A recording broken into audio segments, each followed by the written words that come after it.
This is Newsfighters, where we fight the news so you don't have to. With Dylan Behan. Yes, g'day fighterers. Welcome to Newsfighters for Friday, the 23rd of September, 2022. I'm your host, Dylan Behan, the reigning monarch of wacky clips. Well, what a big couple of weeks of news it's been. Oh boy, oh boy.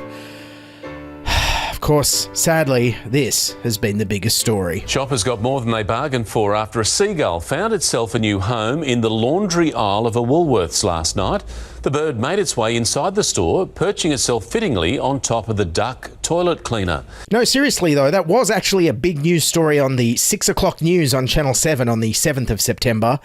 And then on the 8th of September, we all thought the biggest news story of the day was going to be the government passing their climate legislation, leading to someone on the news saying this. 8th of September 2022 will go down as the day that Australia's federal parliament started taking climate change seriously. Maybe not. I think you'll find the 8th of September might go down in history for a slightly bigger news story, because late that night our time, on the other side of the world, news was breaking. But first tonight, doctors are concerned about the health of Britain's Queen Elizabeth II and has recommended the 96-year-old remain under medical supervision. Some breaking news out of London. A statement has just been released by Buckingham Palace regarding the Queen, Queen Elizabeth II. Yes, thank you, Sky News, for that health update on Queen Elizabeth II. I guess that's the sequel to Queen Elizabeth I. Queen Elizabeth II, Queen Harder.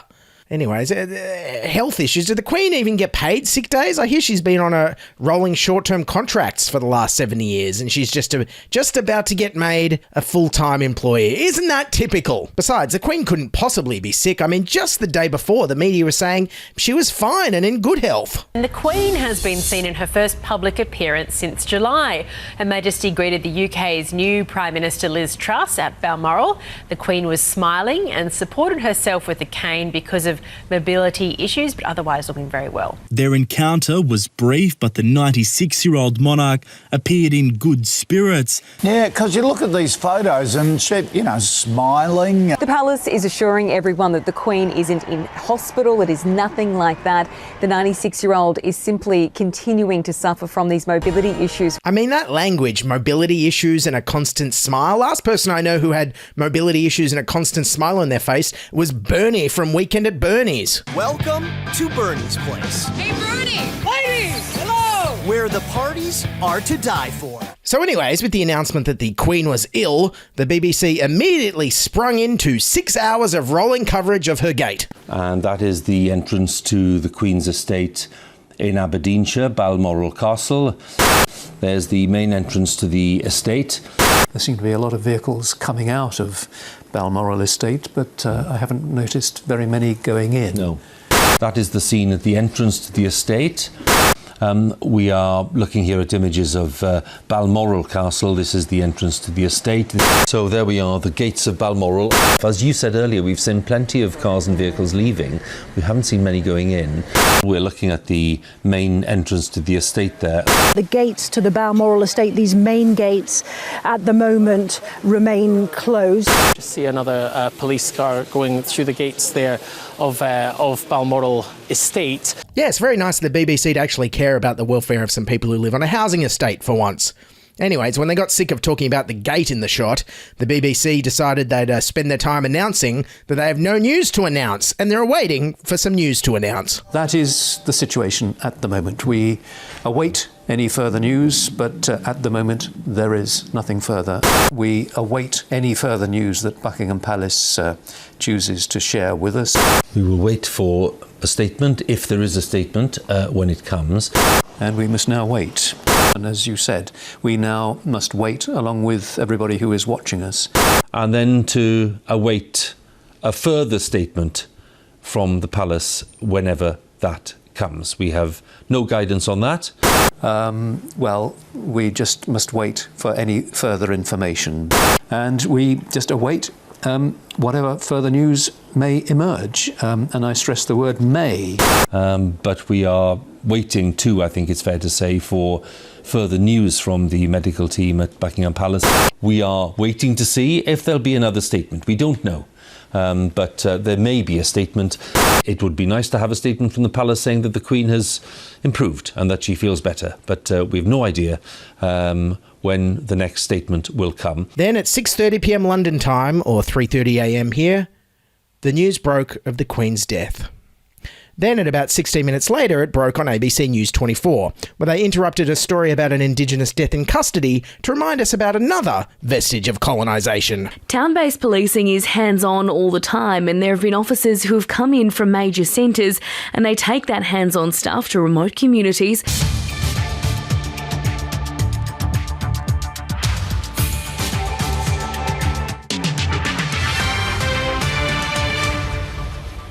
This is ABC News. We're interrupting our programs to inform you Her Majesty Queen Elizabeth II has died.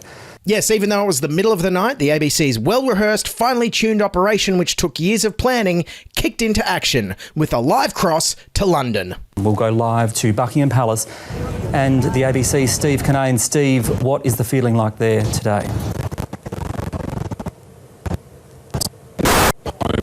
Royal family. OK, we'll have to leave Steve Kinane there, I'm afraid. For now, we'll join live coverage from our broadcast partner, the BBC.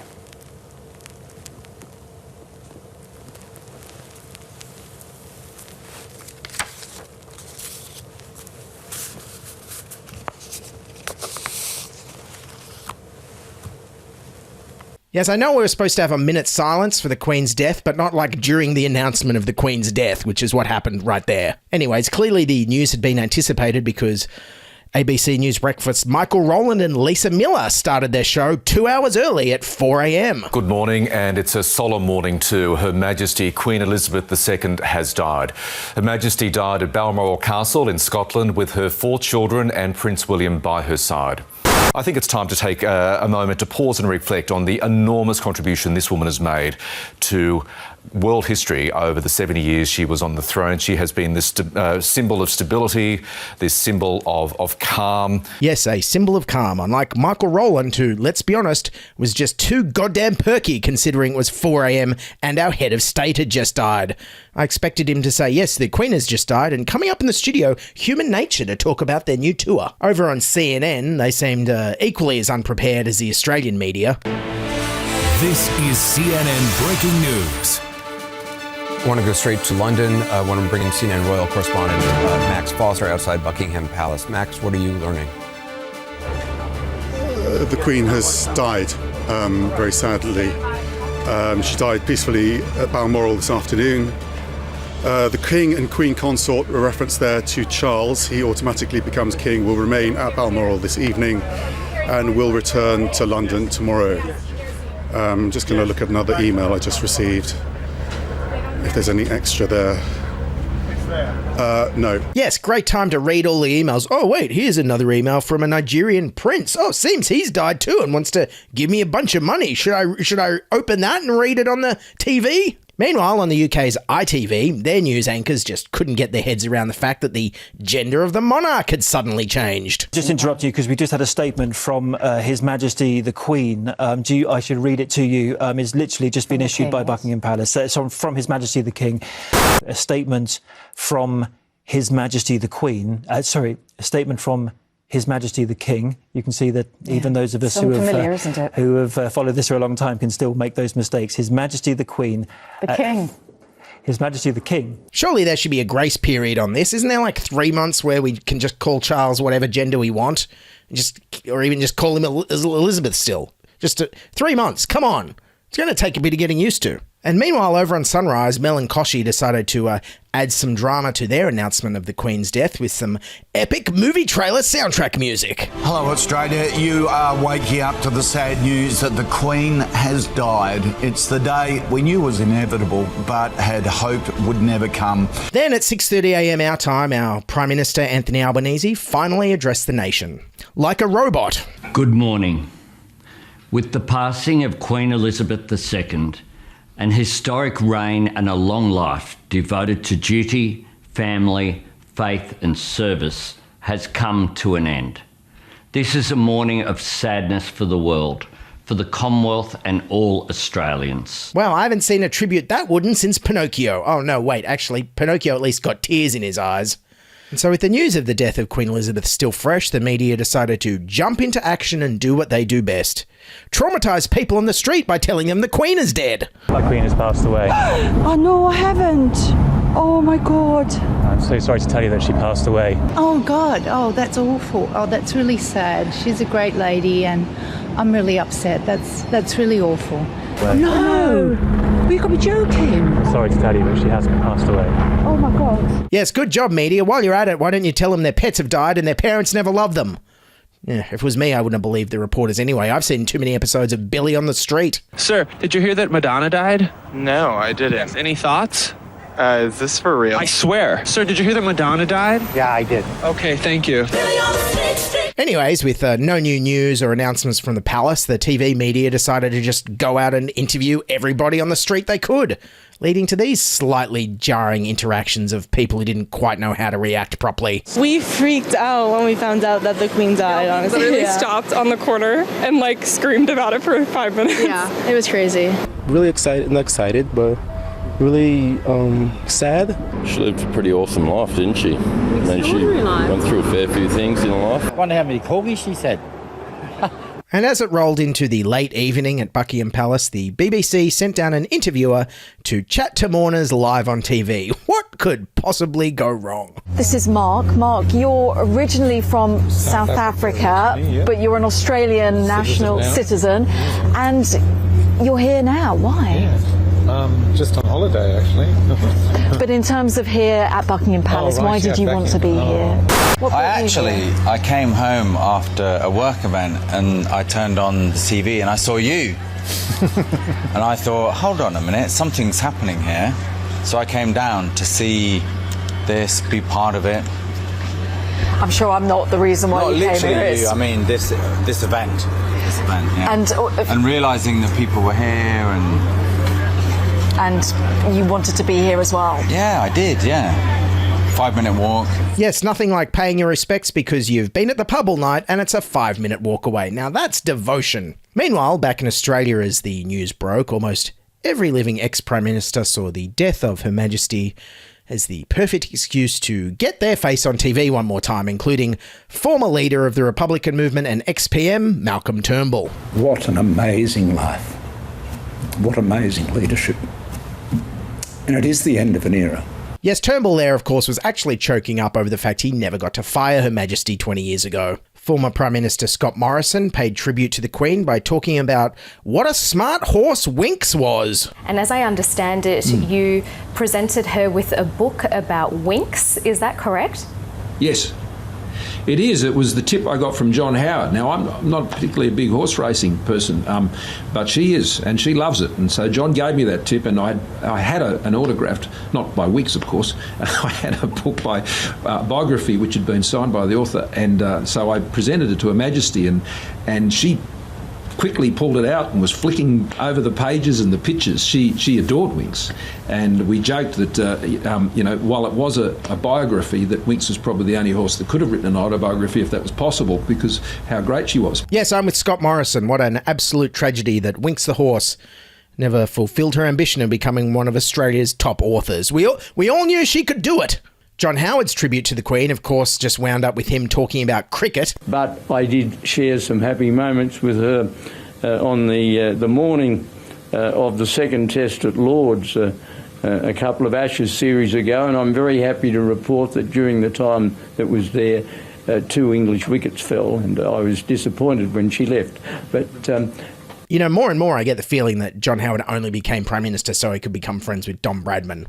The whole starting wars and making housing unaffordable, that was just a bonus. Tony Abbott, meanwhile, of course, was inspiring as always. When I say I was in the presence of someone, she was someone who had a remarkable presence. In a sense, nothing could be more certain than that we had a queen and we will now have a king. Wow, that's almost as touching as the tribute posted to Twitter by Dwayne "The Rock" Johnson. Well, it has been one hell of a Thursday so far. Certainly for my family. From the moment we woke up this morning, it's just been one of those days. But I'm just swooping in really quickly to stop in and send my love and my condolences, my light, strength, and mana to the royal family. I've never had the privilege or honor of meeting the Queen, but what a life. Well, it mightn't have been very moving, but it certainly felt more honest and real than Anthony Albanese's tribute, that's for sure. So now, with the Queen dead and the news out all over the world, the monarchy's long-planned Operation Prop Up the Monarchy swung into action. Step 1. Wheel out the grandkids. We've just witnessed another landmark moment late this afternoon. Take a look at this. Prince William, Catherine, Prince Harry and Meghan together, greeting crowds outside Windsor Castle, talking to each other. That has come as a surprise to everyone. Two brothers who've barely spoken in 2 years, side by side, again.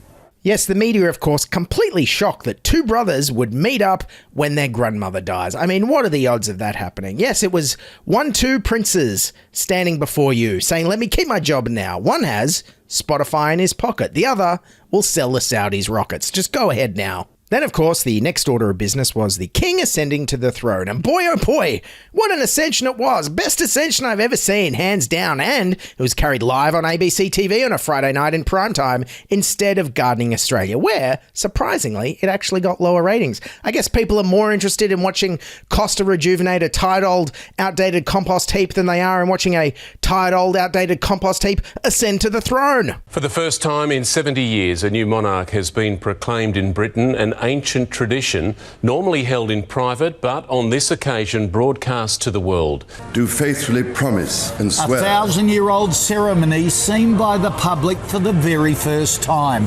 Cameras allowed in to witness the Prince of Wales officially becoming a king. And boy, oh boy, aren't we glad television cameras were allowed in to witness the Ascension and the Privy Council for the first time. Wow, what riveting television this was. Draft of an order in Council authorising the Lord Chancellor to make use of the Great Seal for sealing all things whatsoever that pass the Great Seal, until another Great Seal be prepared and authorised.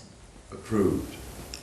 Draft of an order in Council authorising the Lord Privy Seal, if need be, to make use of the existing Privy Seal until another Privy Seal is prepared and authorised. Approved. Drafts of 3 orders... stop there. It goes on and on and on. Come on, England. You gave the world a Simon Cowell, who gave us overproduced reality competition shows all around the globe. Next Ascension, get Simon Cowell in there to zhuzh this thing up a bit, or at least get him on to be a snarky judge. We really like you, but that was terrible. It's the way you look that's putting us off. I think there's a hint of desperation about you. Also during the whole Ascension ceremony, the ABC got a royal expert on who didn't really seem to know what was going on. It turns to Westminster a bit now, does it? And the politicians have to pledge their oath. Yes, I think so. Does that have any significance, Juliet Reader? I'm not entirely sure. I'm sure it does. Everything has a significance in these ceremonies. Yes, of course, because King Charles is our head of state now. And it's very important that we endorse him. Then from London, King Charles travelled around Great Britain to be proclaimed in Wales, Scotland and Northern Ireland, leading to this great vox pop from Belfast. Oh, he's just a gentleman, like his mother, especially his mother, you know, the Queen herself. She was a lovely woman, and I think he'll be a good king. Yeah, whatever he said. Anyways, the only insight we actually had into King Charles during his first few days is the fact that he seems to get very angry at stationery. Signing a visitor's book where it seemed the grief and stress of the past week may have caught up with him. Oh, God, I hate it. Oh, look, it's going everywhere. Frustrated by a leaking fountain pen.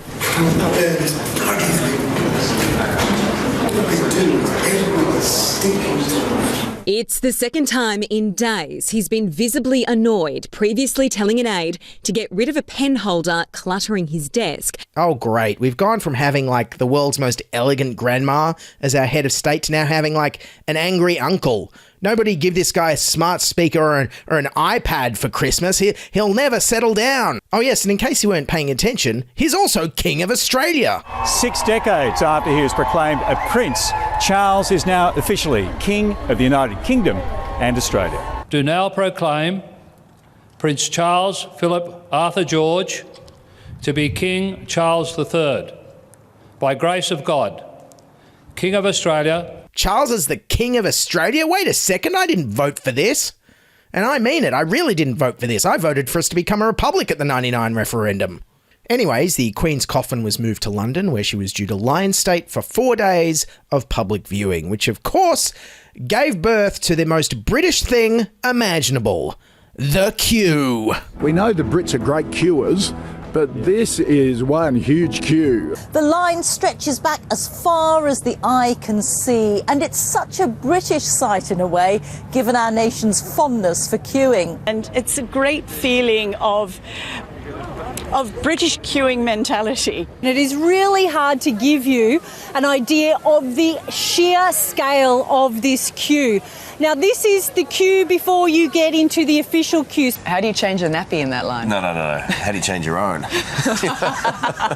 Wow. Well, thanks, Carl. At least we now know how you got through your marathon coverage of the funeral this week.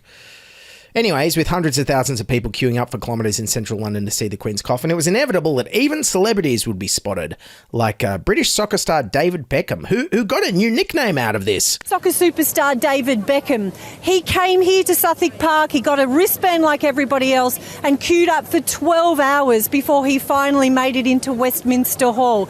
People around him were calling him Donut Dave because of the donuts he was handing out to everybody. Yes, move over whoever had the nickname Donut Dave before. A new Donut Dave has ascended to the throne, and from today forth, David Beckham will forever be known as Donut Dave. And so with the queue lasting for 4 whole days and no other big celebrities deciding to die during this time, well, the media was stuck doing the only thing it knows how to do. Vox popping people in the queue with stupid, obvious questions. What's your night been like last night? Horrific. What's yours been like? Nice and warm, I expect. Tucked up in a bed. I had a warm it's bed. very, very wet, very damp. Everything is soaked. Can I ask you why you come down tonight? See the Queen. Obviously. Any specific reason? You've really put me in the spot. Just to pay my respects to the Queen. Yeah, so many people saying the same thing. They just felt compelled to come down. Sarah and Mark, who were, if not the last people, very much the last people. Yeah, we were in the queue last night. What was that like? Amazing. I think it's the best thing I've ever done in my life. Even having my children, Lily and Luca, I think this tops that. It was just amazing. I'm so pleased we did it. Yes, only British people would say that standing in a queue was the absolute highlight of their entire lives. I feel sorry for their kids. Their kids, when they get married to try and impress their parents, better have a bloody big, great big queue at the wedding. Anyways, when the media ran out of adults to interview in the queue, they were like, hey, there's kids here, let's talk to them. Maybe they'll have some great insights that make great television. Tell me about the King, King Charles. Do you like him? Yeah. What do you like about him?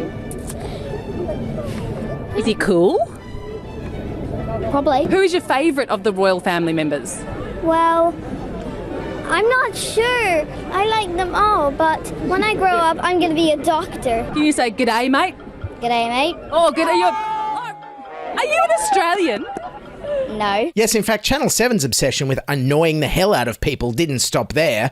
Amelia Brace ran into the Archbishop of Canterbury trying to console people in the queue, and she basically accosted him. Archbishop, why have you decided to come down here this afternoon? We're making our way to Westminster Hall, as you can see, slightly slowly, but that's what we're doing. And it was important for you to thank these people on the way? Of course it is, because they're doing a most amazing thing by being here, and it's just so beautiful to see it, and thank you. No, thank you. Yes, and from the queue, the Australian media's attention turned to Her Majesty's funeral. And here's Channel 9's attempt at a sombre, restrained Queen's funeral promo. In a special global event, Tracy Grimshaw, Peter Overton, Alison Langdon, Carl Stefanovic. Australian television's most experienced reporting team. Yes, experienced, but not so experienced that they could identify the British Prime Minister.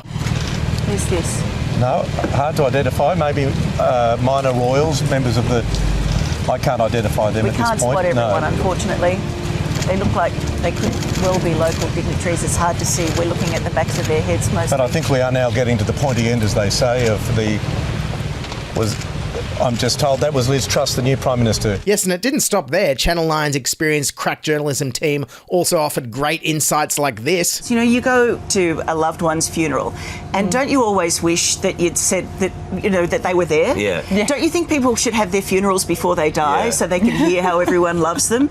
And just so you're aware, at 9:30 tonight, I'm having my funeral at the Walkabout Hotel in London. I'd love you to be there, make a few speeches. We'll all say nice things. Hopefully. That's a stretch. Are you on board Only with that? nice things. Only ever nice things. It's never going to happen with you. And Channel 9 also couldn't help but use the solemn occasion of Her Majesty's funeral service to talk about the most important thing on everyone's mind. Tubers. You were either going to talk about the car or you were going to talk about the tuba, because let's share with the folks at home that Pete plays the tuba, and he was saying that the tuba player would be exhausted doing all of that blowing and marching at the same time, and I think it's been really important and helpful to me to have his expert commentary. Mind you, the ABC's endless ad-libbing also offered us this unique insight. I've just been noticing they're actually behind us in the gardens, security going through the flowers, separating them. You certainly get that sense tonight, Michael. And earlier today, about 8 hours ago, they were still pruning the flowers. That's amazing. They were pruning flowers. Hold the front page of the newspaper. They were pruning flowers at Buckingham Palace. Yes, the front page. Yes, pruning. Hey, Australian news media, I don't care how big your story is. Maybe round-the-clock coverage for 10 days when someone dies. It doesn't matter who it is who dies. Might be a little bit overboard, don't you think? Maybe you can scale it back a little bit next time. Maybe like 12 hours a day. Maybe even 10 hours a day should be the limit. I think that's the level where Australia's like, we're good. We're good. Bring back Gardening Australia. Anyways, on to the funeral service itself, and well, if all the bling didn't make the royal family seem a little bit out of touch, the Bishop of London said this. And we pray for the continued health and prosperity of this nation. I'm sorry, what? Have you read the papers? Prosperity for whom? Have you seen the food banks in the UK? Their queue's almost as long as the queue for the queue. And then there was the never-ending funeral procession through the streets of London, a military parade of thousands of soldiers to honour inherited, God-given hierarchical power, featuring ye olde medieval costumes and lots of silly hats. And I'm sorry, but why does Australia want to keep the monarchy again? No Australian would look at this and be like, oh, that's so bloody Australian. Look at the bloody yeoman. How Aussie can you get? Then there was the creepiest thing I heard the whole time, the explanation of what the golden orb on her coffin stood for. A golden orb surmounted by a cross to symbolise Christianity over the world. Yes, a nice reminder that the British royal family were Christian colonisers who set out to conquer the world. Again, can someone tell me how this represents and reflects our modern society? Because I'd really like to know. And then as the Queen's coffin motorcade got closer to her final resting place at Windsor, well, Channel 9 let slip what was actually going to happen in there. Inside the walls of Windsor Castle, where they're now getting into position for the sex. I knew it. Those kinky royals are always up to something kinky. Anyways, back here in Australia, we decided to honour the Queen by doing something the royals have been doing for decades. Getting paid to do nothing. Chris, a public holiday has been announced to mourn the Queen's death here in Australia. And a reminder for drivers to think about their behaviour, with double demerits now in force across the state ahead of tomorrow's public holiday. Yes, double demerits because the royal family definitely hates reckless driving, except when it involves Princess Diana. So now with the funeral over, I know what you're thinking. What kind of a king will Charles III be? Will he be as good at opening public buildings as his mother was? Well, the Australian media immediately rushed to interview anyone who's had any interactions with him here in Australia, and well, the morning show found the single worst interview subject I've ever seen. They tracked down this polo horse trainer who once met Charles 30 years ago. And you can tell they didn't pre-interview him and they just shoved him live on TV because he literally spent the entire 3.5-minute segment answering a single question with a rambling, nonsensical answer. And it was TV led. Horse trainer Brenton Matthews joins us now. Morning to you, Brenton. Can you give us a bit of a sense of your impression of the Good King? Morning. What was I missed that bit then? I was just asking if you can remember back to your impressions of the King. Well, yeah, it was a real relaxing day for me. Obviously, I didn't know what the performance would be. The build-up to it, when he was going to play, Major Ferguson, who was Fergie's father, was his horse manager, and he came out 2 days before. And when the performance, when all the formalities were over, I just gave King Charles a rundown on the horses each time, and then comically he just said, "You sound like an Irish horse dealer." And then at one stage of the piece, when it was a very, very hot day. Oh, that's great. And then when that mare that I wanted to get the and then when all the procedures were over, I just grabbed a couple of long necks of beer and went out and sat in the shade on the lawn. And then he came out and he was looking for me, and one of the locals just said, "Oh, he's sitting over there." But anyway, I think these miners were bringing the watch out and pointing. What an amazing yarn you tell. That is great. I can see why he was so interested in you, Brenton. Thank you for sharing it with us this morning. We really appreciate it. That's quite okay. Well, I think it's safe to say that Queen Elizabeth's coronation in 1953 coincided with the birth of the television age, and her death definitely coincided with the death of it. Well, anyways, on to King Charles himself, and I think there's one thing that the Australian people might respect about him, and that's the fact that he's never tried to hide his contempt for Scott Morrison. Scott Morrison, the Australian PM, isn't even certain that he could make it to the meeting in Glasgow? Is that what he says, is he? He did say, yeah. An audience with Prince Charles, who quickly became the audience for a climate sales job. Now we've committed to net zero by 2050. Australia's done that here at COP26, doubled our climate finance commitments, and we're working very close with our Pacific family, with Prime Minister Bainimarama and the whole team, so which I know you have a great affection for this. Absolutely. Yeah, sure. And it sounds like he's going to try and be a bit more frugal as king. He's also said he just wants fewer royals on the payroll. He wants fewer palaces in use, and his own coronation is likely to be smaller and cheaper when we see it. And a scaled-down coronation may help scrutiny over the price of all this pageantry as the UK's cost of living soars. Yeah, so he's hoping for 50% less silly hats at his coronation. And in terms of the general feeling of the people on the street towards Charles, well, I think there's a bit of goodwill. It sounds like people are going to give him a chance. I think Charles will do all right. He's been training for 50 years. He should. Yeah, he's been grooming for a long time, so I think he'll do an excellent job. Yes, because we all know if there's one thing the royal family is really good at, it's grooming. So anyways, at the end of one of the biggest events in 70 years, it appears as though everything went exactly as planned for the royal family. And with the death of Queen Elizabeth still fresh in many Australian hearts and minds, there's been a drop in public support for us to become a republic. According to a new survey, 46% of Australians are in favour, down from 54% in January this year. Yes, they mightn't have been able to revive the Queen, but they've definitely managed to revive the monarchy in Australia. Get used to saying God save the King, because after this fortnight, I feel like we're going to be saying it all the way through the reigns of King Charles, King William and King George. And in terms of our dearly departed head of state, Her Majesty Queen Elizabeth II, well, I think we can all agree with this kid's sentiments. Now, hopefully, she has gone to heaven and she will hopefully have a happy time. All right, everyone, that's Newsfighters for today. Thanks for listening. All hail the new king. Newsfighters is written, produced, and edited by me, Dylan Behan, for Sans Pants Radio. Don't forget, you can follow me on Twitter @Diabolical or email me at dylan@newsfighters.com. Or you can follow the show on Twitter and Instagram @NewsFightersPod. Don't forget, if you're watching on YouTube, hit subscribe. We're at youtube.com/newsfighters, and hit follow and subscribe on your podcasting app of choice. And just a reminder, a big thank you to all my Patreon supporters. Can't do it without you, but I'm still losing a fortune doing this show, and I really want to keep it going. So if you like the show, if you can please support us on Patreon, you get bonus episodes, you get ad-free episodes. We're at patreon.com/newsfighters. We're also after sponsors. I have 3 spots for $300 a month. You're going to get shout outs on the show. Like, I need some of that sweet, sweet philanthropy money. Where's that sweet, wacky clip philanthropy money?